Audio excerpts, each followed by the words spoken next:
What's up, everybody? Today's lesson on how to do your stuff cheap is going to be sandpaper and blocks.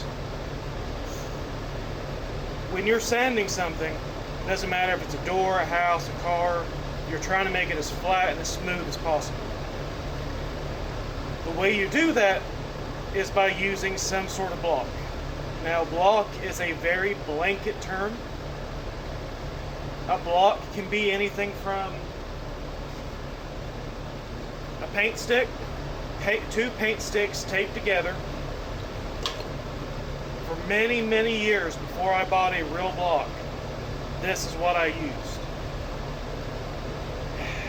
My recommendation, if you're a bigger hand, is tape two together, or go to Lowe's or Home Depot and get one of their big yardsticks. They normally have these in the paint department, and one of these is basically as thick as two standard ones, and you just break it to whatever length you want. Your sandpaper will come in one of three main ways. It'll come in sheets. This is an old one, and this one, like I said, came off this block. Wrap it up, boom, you got a block. It may come in rolls like this. This one is Velcro backed, but sometimes they come in sticky back. All depends on what you're using it on. Not for, everything will do the same job.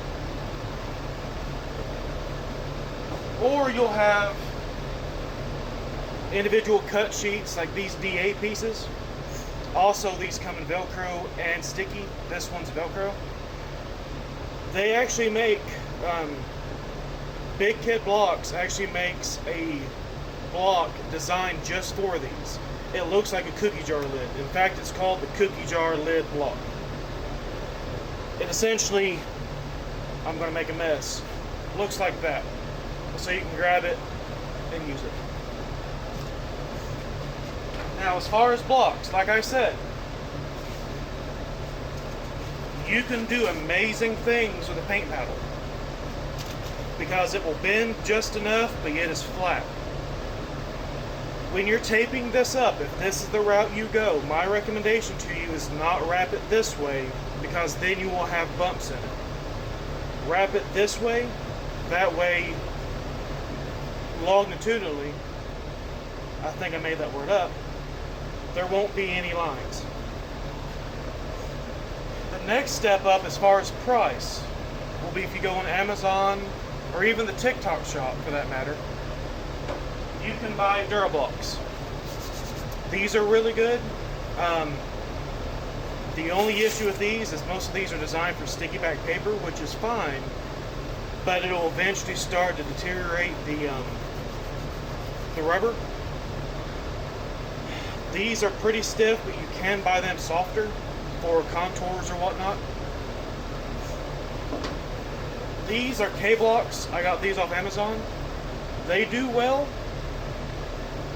but they're really comfortable and soft to hold on to for long periods of time. The only drawback is they are kind of soft and squishy.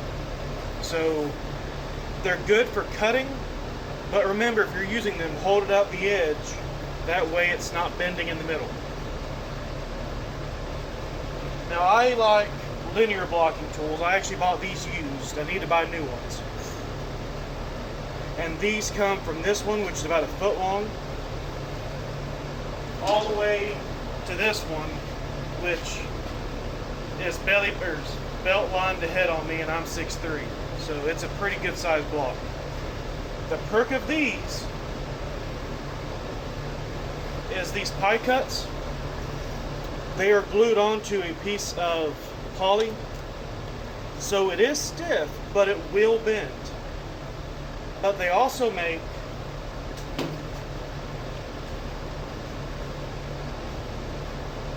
these, which is just a solid tube. There is no bend at all in it. I honestly have not used this one very often because pretty much every car I've ever sanded has some sort of curve to it. But again, they're out there. And now you can make your own, but it's a pain in the ass. Essentially, you can go buy 1/4 inch to 3/8 inch poly and glue or bolt or screw your piece of wood on. Like I said, they will all do the same thing. It's all about comfort and what you prefer.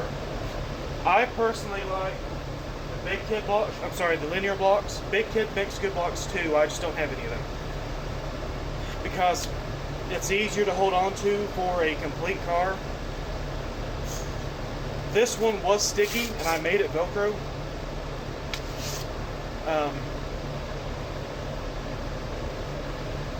The thing you need, the most important thing when you're using a block, it doesn't matter if it's a piece of wood, this, you've duct taped a piece of sandpaper to a squirrel,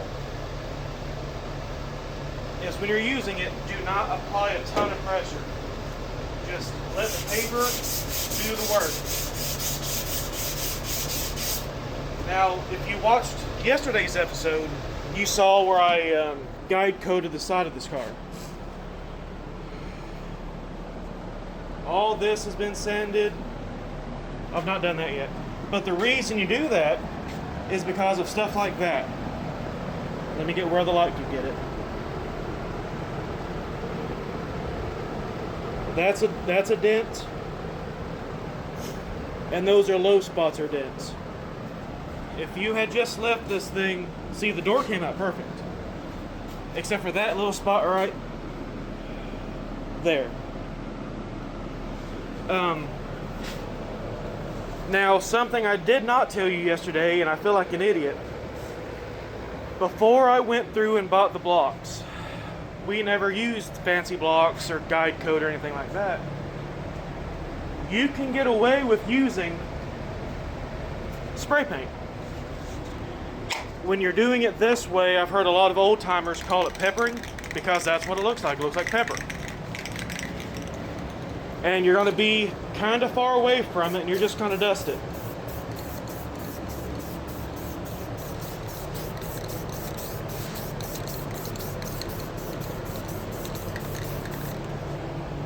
So you're getting the same effect.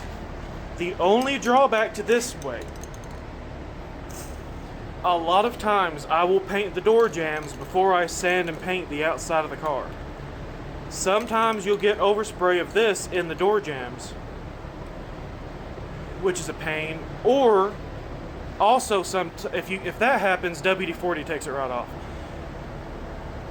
If you don't do that, the other issue that may happen is, depending on the type of paint that you use, it will stop up the paper, and you'll go through a lot of paper that way. Like, I have sanded this whole side of the car so far with one sheet. Where'd it go? With this piece here, and it's still clean. Nothing's built up, nothing's causing any issues. Again, you can make a block as short or as long as you want it to be. I try to use as big of a block as I can for the panel. Because if your panel's like this one, 5 feet long, and you're using a block this big, it's really hard to make it flat to where, you know, that block takes up a bunch of the quarter. So that's today's lesson. If any of you guys are seeing this, views are so-so. If any of you guys are seeing this and have any questions on any of this, please ask. I've been taught by many old timers. And as you can see, my shop is dirty. That booth is still a dirt floor, and you can still put out good products. So everybody have a great day, and I'll talk to you later.